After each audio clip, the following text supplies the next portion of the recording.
Today we're going to be making complementary leaves.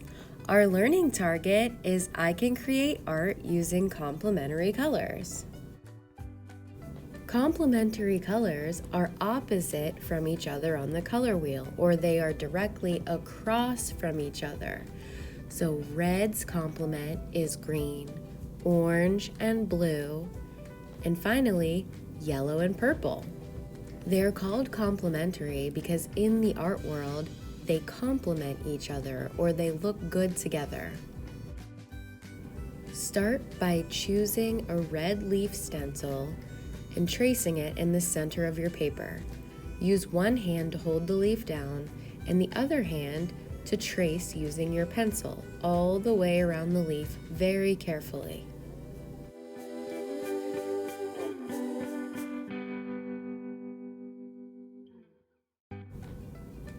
Lift up the stencil and use your pencil again to draw the veins inside of your leaf.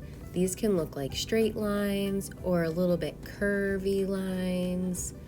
I'm gonna make kind of a curved line, and then along the curved line, I'm going to make diagonal lines, or they're going to look like a bunch of V's, letter V's, going down my leaf. Watch how I make them. They're diagonal lines, but they look like the letter V.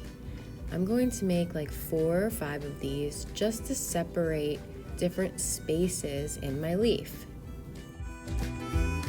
I'm choosing the complementary colors orange and blue today. I want you to start with just the pure color first and pick a couple of sections to paint inside of, maybe 2 or 3 with just your purest color. So that's going to be orange, red, or yellow today.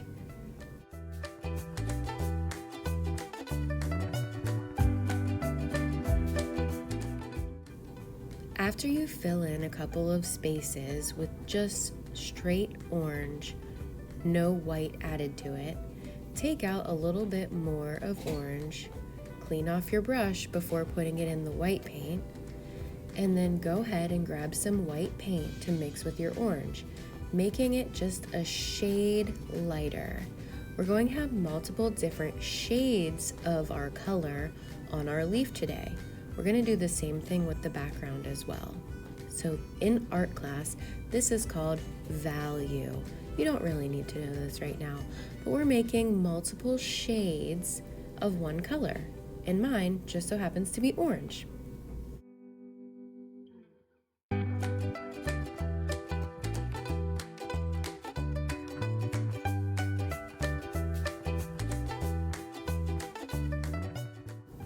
Again, paint inside of the lines a couple of sections, maybe 3 or 4 sections, this shade of orange. Paint carefully, make sure you stay inside the lines, and wash your brush afterwards because you're going to be putting your brush back in the white paint to make your orange a little bit lighter again.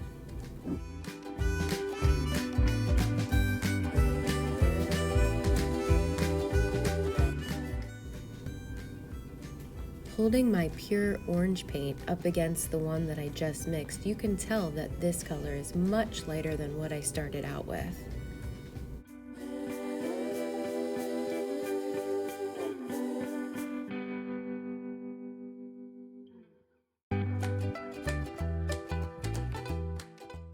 Finally, add a little bit more white paint to make your lightest shade of orange, or whatever color you chose for today, and paint in those last few sections.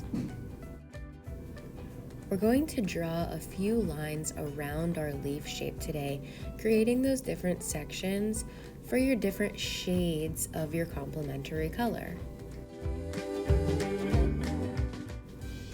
You should trace around your leaf carefully, creating 2, 3, or 4 different sections for those different shades of color. I chose orange today as my leaf color, so my complement to that is blue. Start off by painting the purest blue around the leaf. Mix in some white and continue painting those sections that you made with your pencil and blend them together. Once our complementary background is dry, we're going to go in and create some patterns using a Q-tip around our leaf, just to add some variety to our painting. So I'm using my lightest shade of blue and adding some dots to create pattern on the darkest shade of blue. Continue using your different shades of blue to add these dot-like patterns around your leaf, filling up your whole background.